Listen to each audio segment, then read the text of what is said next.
alguma forma. Eu fiz essa pergunta para a gente ter a noção do que é a importância realmente de entender, né, o cuidado com os dados, hein? Vocês já podem até perceber, algumas pessoas já perguntam, fulana, eu posso compartilhar o seu contato, né? Então, isso já é uma forma de entendermos uma cultura de privacidade que vai se instalando aos poucos dentro do nosso dia a dia. E não é diferente nas organizações. Então, vocês me perguntaram, né? O que as organizações, as empresas precisam fazer? Elas precisam agora cuidar melhor desses dados, né? Existe um rol de disciplinamento, como você coleta, como você guarda, como você até elimina dados. Existem empresas, Arthur e Patrícia, que guardam dados, bancos de dados há mais de 40 anos. Principalmente empresas, por exemplo, por isso que a LGPD impactou tanto na área de marketing, por exemplo. As empresas coletavam dados para uma finalidade, guardava aquilo para usar para outra finalidade, ou seja, outra forma de publicidade. Então, hoje, o que a LGPD vem dizer é que você tem um fluxo, que você precisa obedecer o tempo necessário e a finalidade específica para isso. E aí vale para todas as empresas, sejam elas públicas, privadas, de pequeno, médio ou grande porte. Doutora, e também a LGPD prevê um prazo de adequação para as empresas. Como é que está essa situação desse prazo e as possíveis sanções para quem não se adaptou a novas exigências da LGPD? Então, ela foi publicada, né? Vamos falar um termo bem comum para todo mundo. Ela foi publicada em 2018, entrou em vigência em 2020, apesar da pandemia, e as sanções, que é essa questão das multas, né? Que trata da reputação institucional também, passou a vigorar em 2021. No mercado, a gente já consegue perceber que algumas empresas estão se movimentando. Se entrarmos numa farmácia, a gente já consegue ver, né, que aquele CPF que tanto pediam já não pedem mais com tanta frequência. Você chega numa clínica, você já vê lá um panfletozinho ou um adesivo informando que ali a empresa já está em conformidade ou está no processo da LGPD. Mas as sanções, elas já existem, já estão sendo multadas. Existe um canal de atendimento nacional, que é o da Autoridade Nacional de Proteção de Dados, a ANPD, que é como se fosse a Anatel para a área de telecomunicações. E aí ela já estabelece que empresas que não estiverem cumprindo, houver uma violação de dados, aí houve várias, né, nos últimos tempos. Então, o titular dos dados tem o direito de ir reivindicar. Primeiro, ele pode ir para a empresa, para a farmácia, lá para uma lojinha, né, do Alecrim, que coletou os dados dele. Ele pode perguntar: o que é que você faz com meus dados? Pode, e a empresa retirar esses dados? Pode. Aí a empresa vai dizer assim: eu tenho uma obrigação legal, um cumprimento fiscal, e aí eu não posso retirar e eu vou manter seus dados por tanto tempo. Mas a empresa, qualquer uma, tem a obrigação de ter um canal de comunicação. É como se fosse um PROCON, né? Você precisa estabelecer lá uma central de informações agora para o titular dos dados. E, doutora, para o nosso ouvinte entender, porque quem não se adequou ainda, essa multa varia de qual valor? Porque quem não fez ainda por protelação, talvez por medo para se adequar, né? É que no Brasil, né, a gente costuma dizer que nós temos o jeitinho brasileiro, né? Aquele jeitinho de que assim, eu vou esperar para ver se vinga, para ver se rola, se pega, né? A gente tá no mundo do direito, ainda ouviu muito isso, né? Pega, vamos ver se essa lei pega. E aí, as sanções são bem pesadas, elas podem variar até 12% do faturamento global da empresa, vai depender do porte da empresa, mas ela pode também trazer aí uma mancha na reputação institucional, que as pessoas vão começar a não ter mais a credibilidade, né? A empresa também, ela não vive só de lucro, mas de credibilidade dentro da organização. Então, são várias hipóteses, né? São multas, são suspensão do serviço. Imagina um e-commerce suspender por 6 meses o seu funcionamento. Ela quebra, né? A gente teve o caso do Telegram, que pediram para suspender por 24 horas. E aí, vocês estavam doidos, né? Para perguntar isso a mim. E aí, suspenderam por 24 horas e, de repente, esse funcionamento de um canal de comunicação, que é também usado para negócios, independente do porte da empresa, passou a ter 24 horas de sanção, né? E essas sanções, elas tem um impacto direto no dia a dia das pessoas e, consequentemente, no da empresa, né?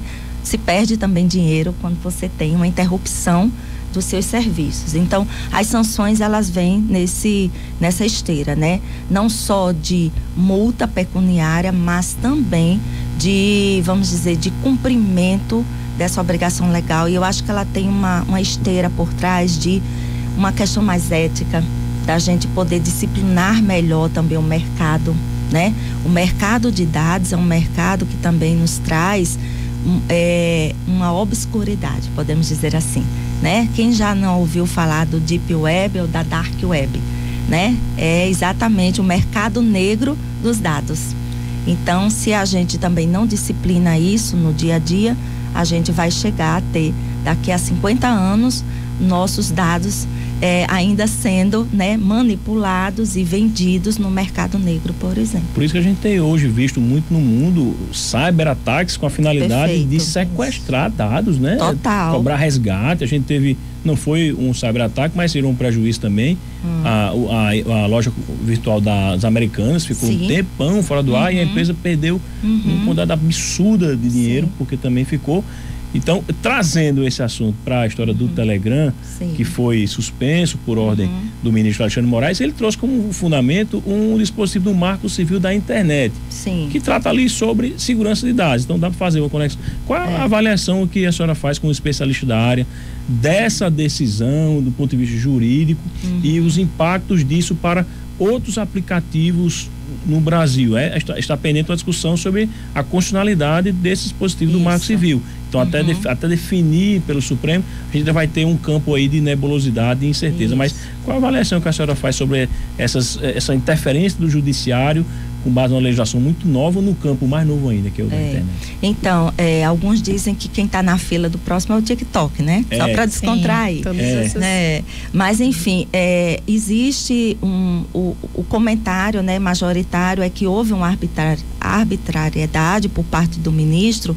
Primeiro porque se atingir o Telegram deveria ter sido também para outros aplicativos que há muito tempo já se usa também. O que ele argumentou, né, entre tantas coisas, é que o aplicativo não tinha cumprido, por exemplo, regras para fake news, né? Ou, em outras palavras, né? Legal, a representação legal no Brasil, né? Então, você precisa ter. Só que houve também 24 horas para tomada de decisão num final de semana. Então, assim, eu acho que a repercussão maior foi por conta da forma, né, incisiva e o tempo que foi dado. Esse é um primeiro ponto que a gente pode discutir. O segundo é que você também, como você disse, são leis muito novas. Ele usou o Marco Civil da Internet como fundamento legal, mas hoje a gente tem a LGPD, que uma não sobrepõe a outra, mas a LGPD poderia ter sido, e ele teria, por exemplo, o TikTok de 72 horas para fazer uma apresentação de um recurso ou de uma justificativa.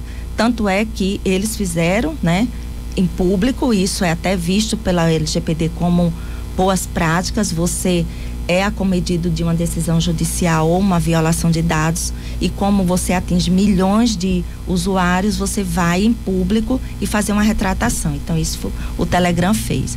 Mas houve uma arbitrariedade pela questão de que também você abre precedentes para a judicialização. Então, como é que você controla também 24 horas fake news de pessoas jurídicas que circulam naquele canal de comunicação?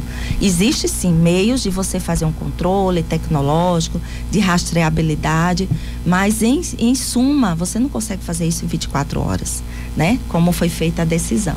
Então, assim, também houve um argumento por parte da empresa, do representante do Telegram no Brasil, que eles tinham enviado a comunicação, o STJ, né? Tinha enviado a comunicação para um e-mail que eles não estavam mais usando, né? E aí a LGPD vai dizer assim: então prove essa documentação que você não recebeu, ou o e-mail caiu na caixa de spam, por exemplo. Então, são esses argumentos e essa discussão que deixa, né, ainda panos para as mangas. Inclusive, ontem o STJ pacificou o entendimento de que citação por WhatsApp não é válido. Não vai ser mais válido. Claro, citação é uma coisa, intimação é outra, mas há um questionamento sobre a validade de comunicação de atos processuais por via eletrônica. No dia a dia de quem está no mundo do direito, sim, é muito comum você receber publicações pelo WhatsApp, até testemunhas, facilita muito a vida do profissional do direito, do judiciário, mas existem alguns cuidados que precisam ser garantidos para não cessear o direito de defesa das pessoas, né?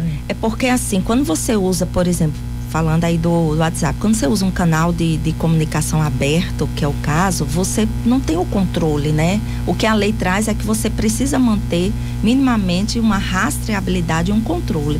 Quando você bota o seu funcionamento de negócio da sua empresa dentro de um aplicativo aberto, né?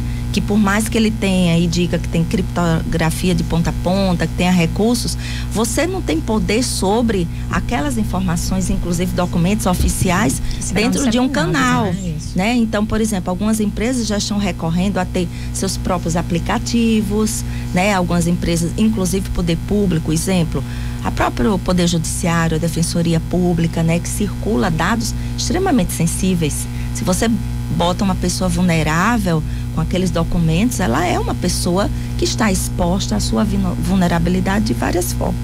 E aí, o aplicativo, ele traz esse, vamos dizer, esse controle por parte da empresa. É por isso que a gente todo dia é importunado com ligações de telemarketing, spam, e-mail. Sim. Esse é um exemplo também de violação de dados, doutora Adriana, quando a gente recebe essas ligações constantes aí, como o Arthur Totalmente. falou. Porque assim, ainda está se usando o que você está no seu banco de dados antigo, né?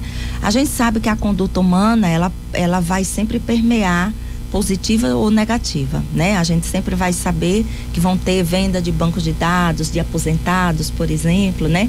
Quem não já teve um idoso que se aposentou na família e no outro dia ou até no mesmo dia ele recebe informações de empréstimo consignado. Por quê? Porque é uma classe extremamente vulnerável e tem poder de compra. Informação privilegiada foi vendida. Ali tem um banco de dados que gera um perfil desses usuários. É o nome, é o salário, é a idade. Tudo isso é considerado rol de dados pessoais e que revela muito sobre cada um de nós. É verdade. Olha, já estourou aqui o tempo. Né? Eu vou fazer uma pergunta aqui que era em relação às pequenas empresas, né? Sim, que nós falamos. Era esse script. O tema é tão extenso não, que dá a pra gente conversar aqui a noite toda. Enfim, como é que essas pequenas empresas são tratadas agora? Tem um tratamento diferenciado nesse processo de adequação da LGPD, até porque algumas mudanças como prazos e a dispensa do encarregado de dados, né? Que é aquela pessoa que trata os dados dentro da empresa.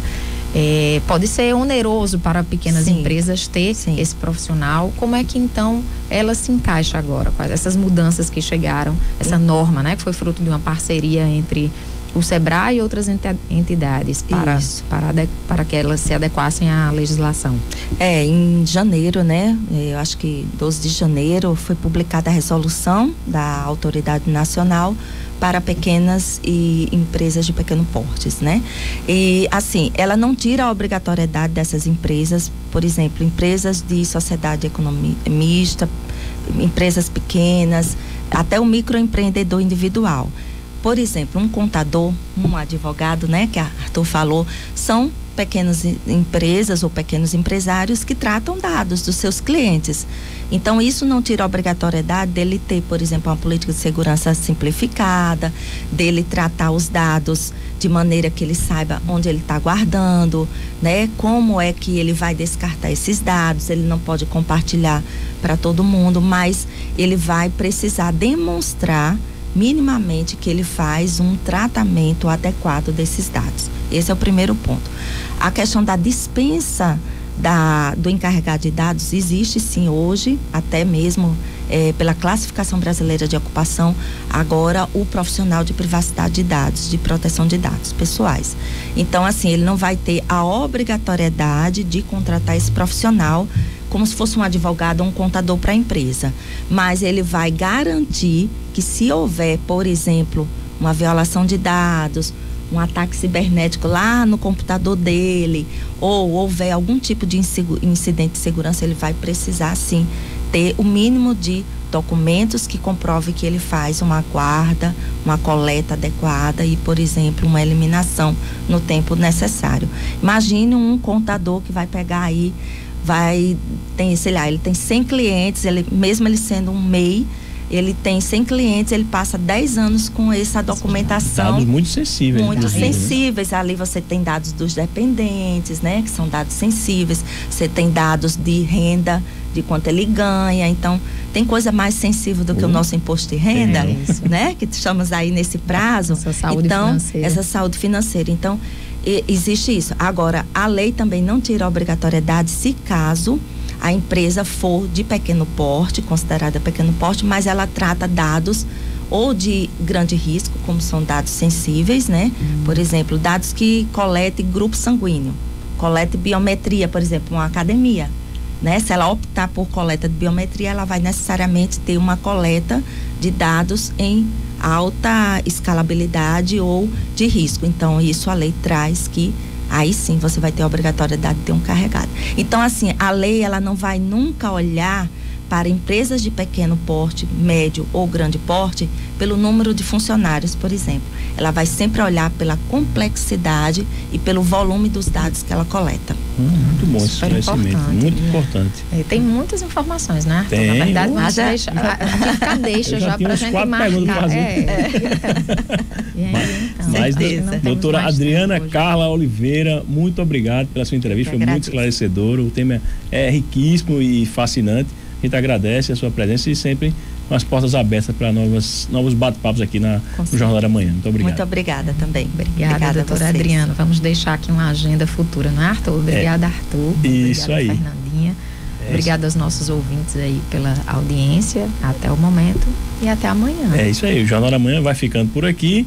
Confira mais notícias para você ficar bem informado ao longo do dia lá no portal da 98 FM Natal. Então, aproveite seu dia, continue na programação da Jovem Pan Natal. Vai começar agora o Manhã na Pan com Fernandinho Araújo, já está aqui a postos, e às 18 horas tem o Deu Play comigo e Jorge Nery com mais informações para você ficar bem antenado com o que está acontecendo. Um bom dia a todos e até amanhã.